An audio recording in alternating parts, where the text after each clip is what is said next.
Hello and welcome everyone to the Australian Small Business Podcast, here to help you not only survive but thrive in this Australian economy.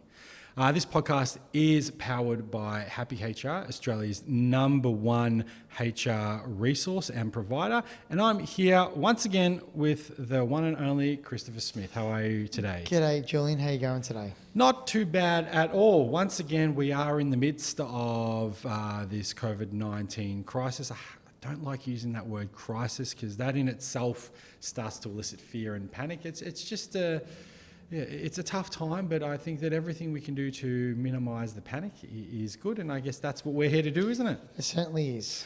So today is very relevant as we want to call him ScoMo, Scott Morrison, the Prime Minister, has been implementing tougher measures to try and minimise the spread or flatten the curve, as we said. And this is around businesses shutting down and businesses then needing to stand down employees. And we're getting a lot of questions and queries from small business owners trying to work out if they're in a position where they should or they need to or they are legally obliged to stand down employees. I mean, how's your week been when it comes to stand down advice? It's been, depending on the industry, there's been a lot of stand down advice this week. Yep. And again, it's, on a case by case basis. Yep. But certainly it's been a hot topic this week. I would say 30-40% of inquiries have been regarding this because, lots of different businesses in different shapes or forms all over the country have been affected by the announcements by ScoMo. Absolutely. And they're really worried about it.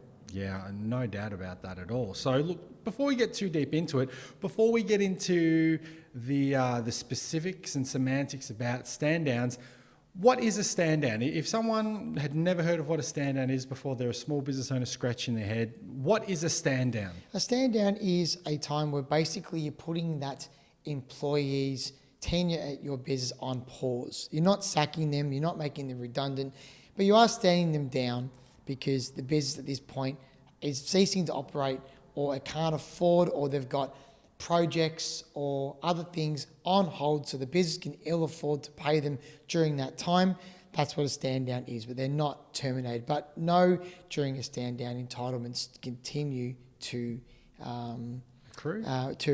Cool. So I think, we've seen a lot of perfect demonstrations of stand downs where I think the biggest one is Qantas, where it's obviously quite logical. If all the planes are out of the sky, we're not allowed to travel internationally. Domestic travel has come to a trickle because it's only the required travel that's happening.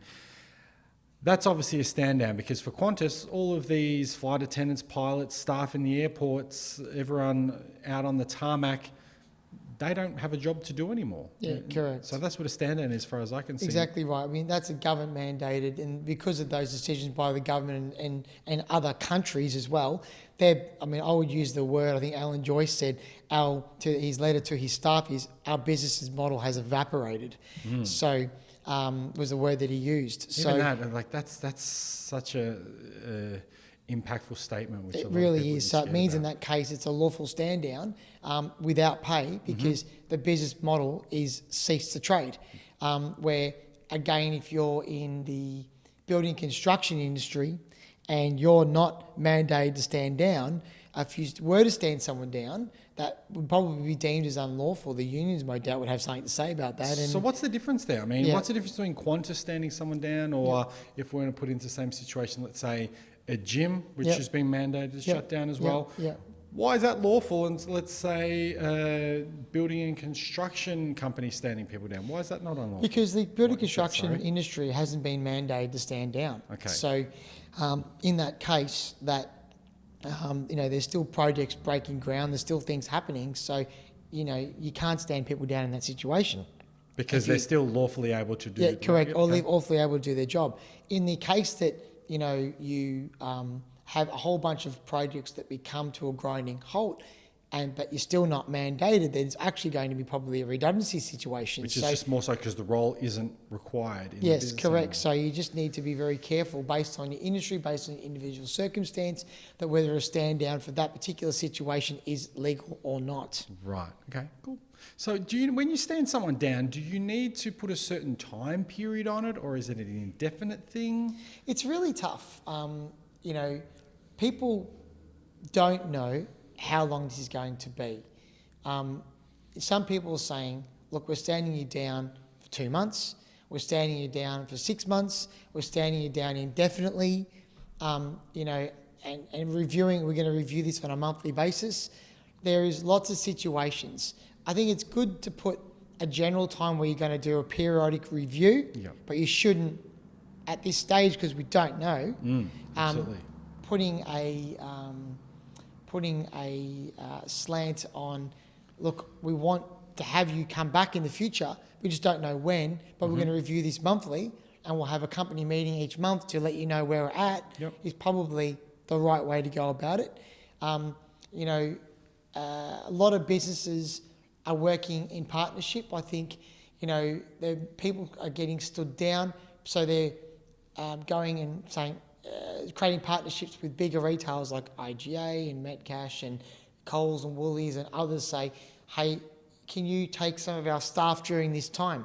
So Qantas and other big corporates are actually combining forces to say, can we take some of your ground crew to pack shelves, as an example? Great initiative by Qantas, and I applaud that. And obviously, in that situation, you probably got Alan Joyce could pick up the phone to the CEO of Woolies and make that call. But is it that you can do that for your employees?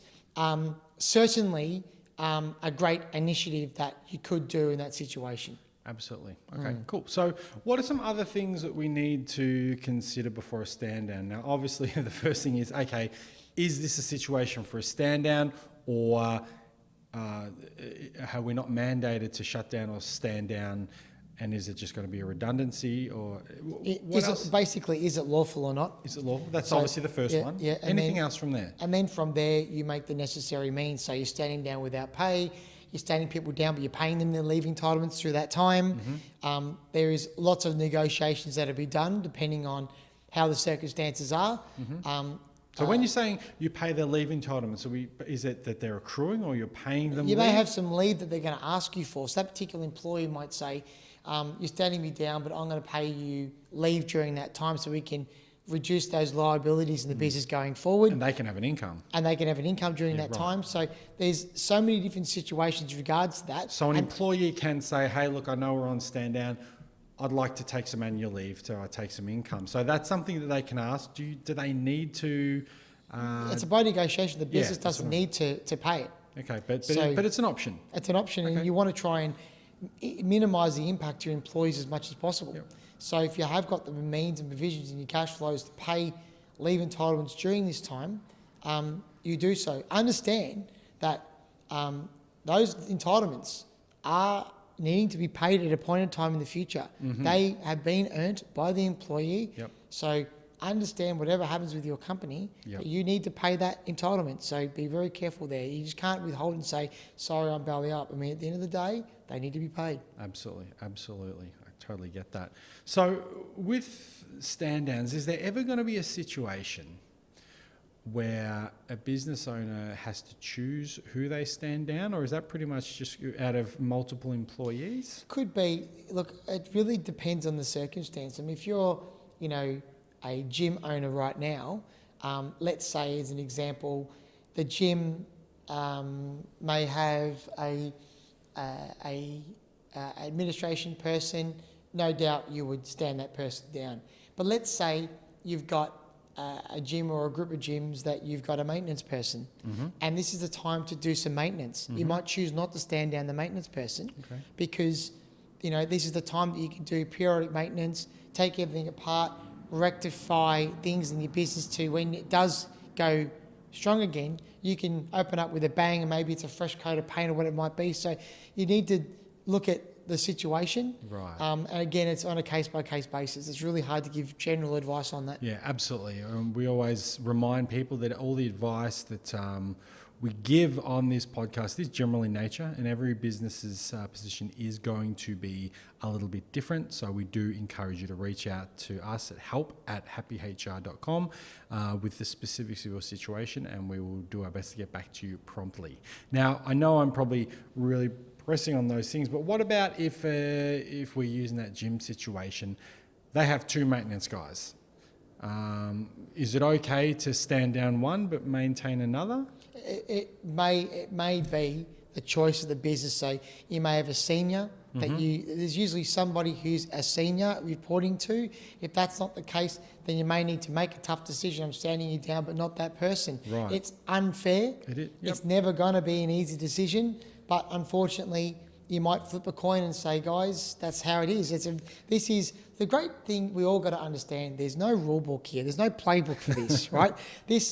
I always say to businesses, there's no point building if you take off in a plane, you don't build the plane while it's in the air. Nope. You land the plane on the tarmac, build the business model, and then take off.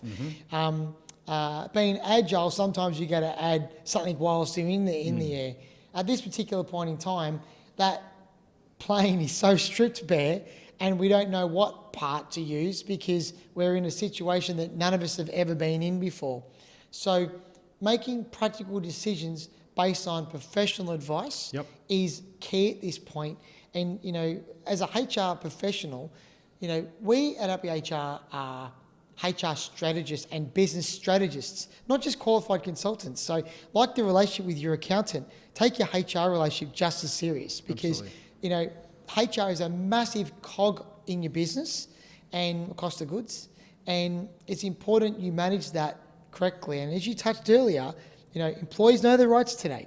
They know if you're doing the wrong thing, they're going to know, and then that's going to create a Fair Work claim or other, which you don't need right now. So please get the best advice you can. Wonderful. And as we mentioned earlier, at the moment, we are really offering free advice to all Australian small businesses who are trying to do the right thing by themselves and their employees and to ensure sustainability in their business. So if you do have any questions at all, please email them through in complete detail so we can help you as quickly as possible to help@happyhr.com.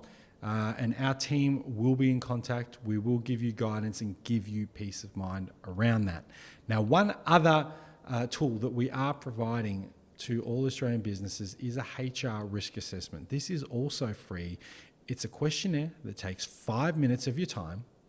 And at the end of that, you'll receive a customised PDF report to your inbox showing you your HR health score in, I think it's 8 areas of your business. You'll get a score out of 100. We'll tell you what you're doing great, the things that you do need to improve on, the current risks that you have in your business, but most importantly, we'll provide you with advice around what you need to do. And Chris, I know you're dealing with people who are filling this out every single day and they're just amazed at the things that they thought they were doing correctly or they didn't realize they had to do. And you've really been able to help them to get that compliance up to speed so they don't fall into any major issues, especially in this current climate. Yeah, absolutely. I mean, this is a great tool. When you go to the homepage, you click on the orange button. We've had an amazing response to the HR health check or risk assessment. It's a very good thing to do at this time. You're going to have a little bit more time on your hands, like a lot of these business owners have done. And they are taking this as an opportunity to just see where they're at, what they need to do to improve. And by doing that, they've taken the steps to go, okay, I now know what I didn't know. And that's the thing, because you don't know what you don't know. And when you do get informed, it means that you take that HR monkey off your back and you never worry about HR again. Now, this is a really big stress relief for many, many small business and medium-sized business owners.